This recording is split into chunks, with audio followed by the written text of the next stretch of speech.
to finish the speech. Negative emotional patterns and roadblocks. Please welcome Cici Vasilis.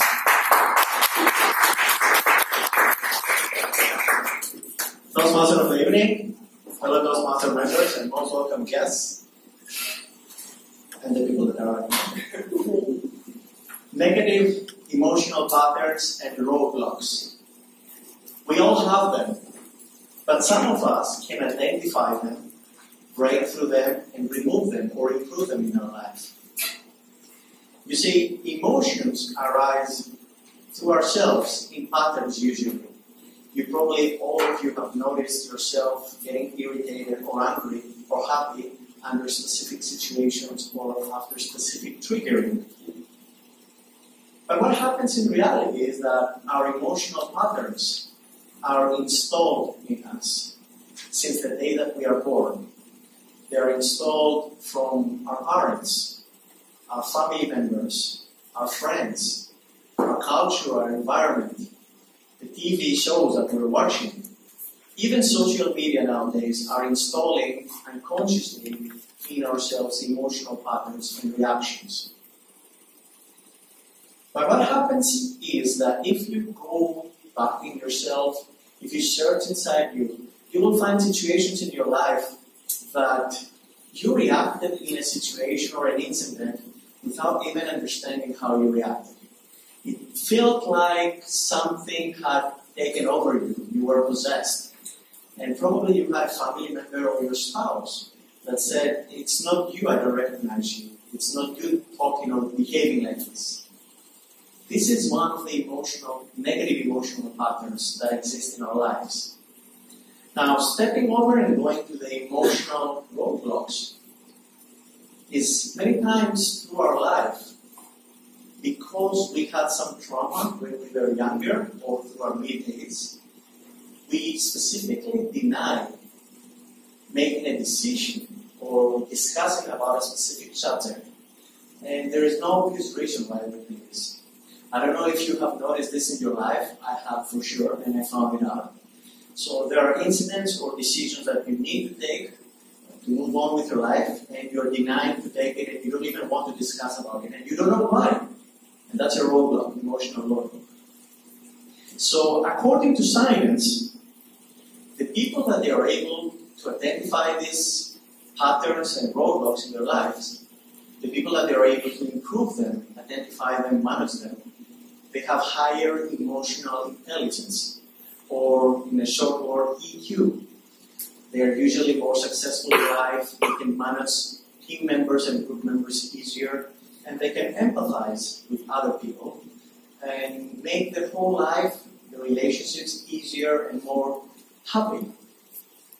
So for today, my project was to journal and note down for about 2 weeks emotional patterns and reactions that I had personally.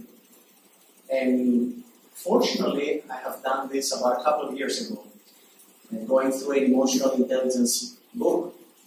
So I'm like 80% sure that I can understand my emotional patterns. So today I'm going to give you 2 or 3 examples about my negative emotional patterns, and I'm going to let you have a sneak peek inside my dark psychotic mind. So bear with me. Now, here is pattern number 1 that I have identified for myself, and maybe you can feel it for yourself also. Maybe you have something similar. Personally, I get really outraged with indecisiveness. So I noticed this about 3-4 years ago. When I'm in a situation with people, a group of people, a meeting, that we have like 2, 3, 4 different options and no one wants to decide what to do, I'm getting really outraged.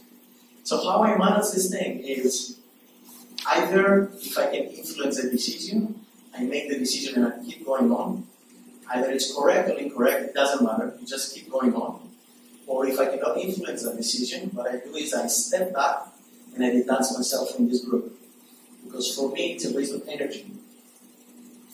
Now, a second negative pattern that I have recognized is that I cannot bear when I understand that I have people or situations wasting my time that I consider as a waste of time. So for example, a very easy thing is the traffic in Bangkok, the traffic jams. We all of us have it. So personally, I love driving. Coming from my country, I was a racing driver for 8 years. So you understand, I really love driving cars. But in Bangkok and in Thailand in general, no car driving for 6 years now. Only BTS and my motorcycle, because I get crazy, really irritated with traffic. So how I manage this? I avoid traffic driving car.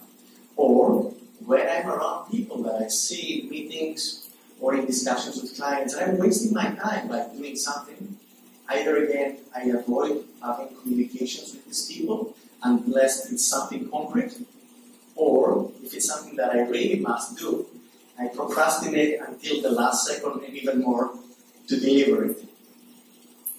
A third negative emotional pattern that I have recognized is that I can't bear with quote-unquote people's stupidness without insulting anyone, or non-common sense. I mean, all of you have situations that you see things that you expected to be normal, like average, everybody should understand and behave like this, but for some reason they don't. Here an example, today I was coming with the BTS, and you see people going during the rush hour in the BTS wagon, and they're watching a movie and they're like this. And they're taking two positions because they have to watch the movie. They don't care about everybody that they're like this in the BTS, so that makes me crazy, really. So how I manage it? I try to avoid going to locations that there are a lot of people surrounding me, like concerts, supermarkets, stuff like this. And I specifically choose the people that surround me very, very carefully.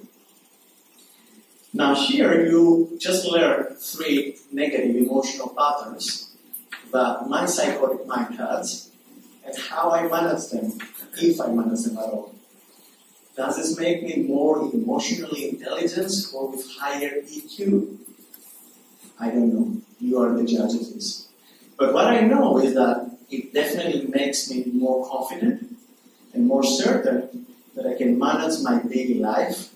I can avoid having arguments and negative situations throughout the day. And that is a pretty good step forward. Now what I ask you before I close the speech is search deep inside you and find these situations, these triggers that they create you negative emotions and negative reactions, and try to improve them for the best of you and your family and the people that surround you. Becoming aware of it is the first step towards improving. Toastmasters of the night, back to you.